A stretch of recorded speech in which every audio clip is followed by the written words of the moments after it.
If you ever find yourself working down there, beneath the streets of Chicago, remember Rule 3. Don't look up when you hear footsteps on the ramp.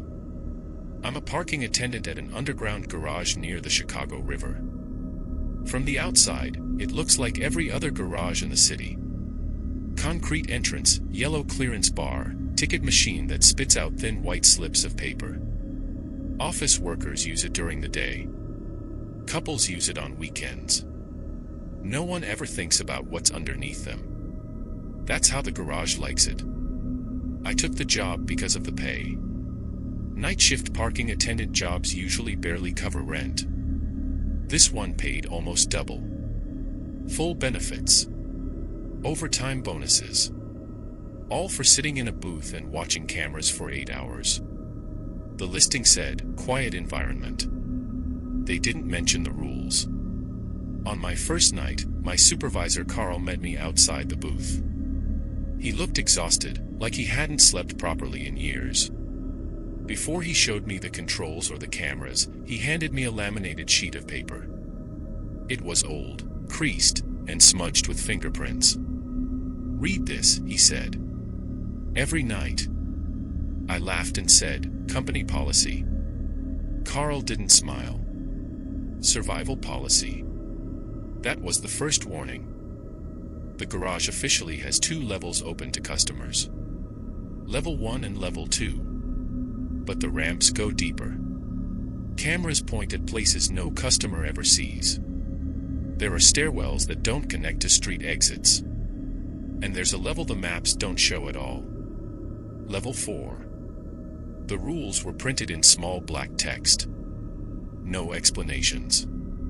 No logos. Rule 1. Never arrive late. If you are late, do not enter the garage.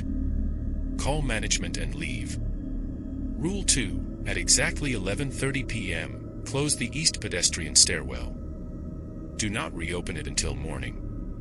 Rule 3. If you hear footsteps on the downward ramp and no cars are present, do not look up. Rule 4. If anyone asks to park on Level 4, tell them it is full.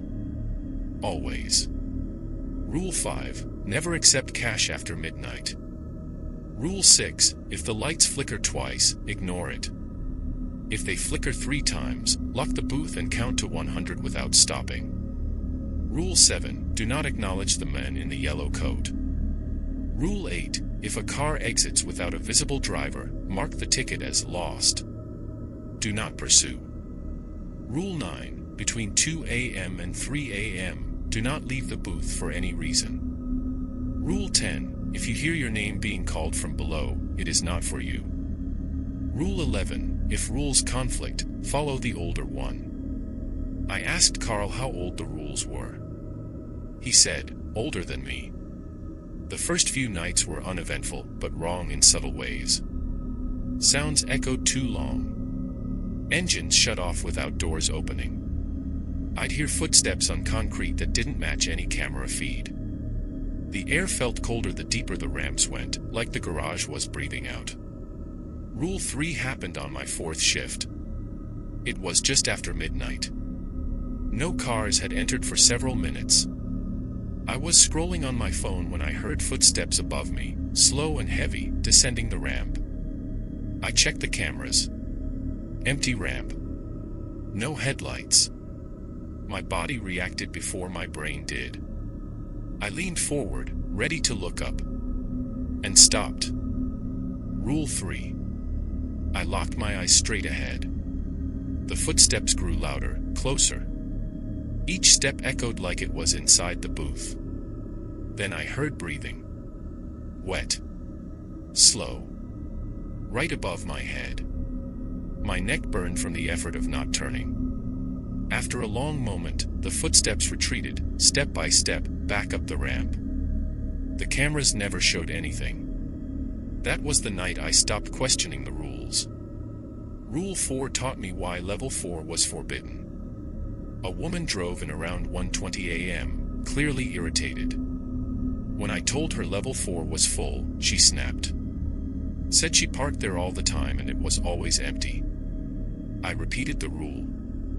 She finally parked on Level 3. An hour later, screaming echoed up through the concrete. Sharp. Panicked. Then suddenly cut off.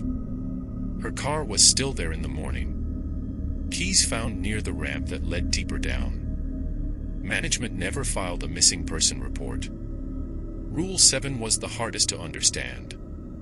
The man in the yellow coat appeared randomly. Always walking. Never entering or exiting a car. The first time I saw him, I nodded out of habit. He stopped. Turned his head slowly toward the booth. Pressure exploded behind my eyes. My vision blurred. A high ringing filled my ears. I felt like my thoughts were being pulled out of my head. I dropped my gaze instantly. When the pressure faded, he was gone. Carl later told me the last attendant who spoke to him started answering questions no one asked. They found him days later in a stairwell, whispering apologies. Rule 6 saved my life. Around 2:15 a.m., I unlocked the booth to go to the bathroom. The lights flickered 3 times. I slammed the door shut, locked it, and started counting. At 70, something slammed against the glass. At 85, I heard my name, perfectly clear. At 100, silence. The bathroom door on the camera was wide open. Rule 8 got someone killed. A new hire named Darren laughed at the rules. Thought they were stories to scare rookies. When a black SUV rolled toward the exit with no driver visible, I told him to mark the ticket as lost. He chased it. I heard him scream. The SUV exited. Darren didn't. After that, the garage felt emptier. Quieter. Like it was waiting. Last night, the lights flickered 4 times. There is no rule for 4. The man in the yellow coat is standing near the booth right now. And I can hear footsteps coming up from below. I'm breaking Rule 9 just by telling you this.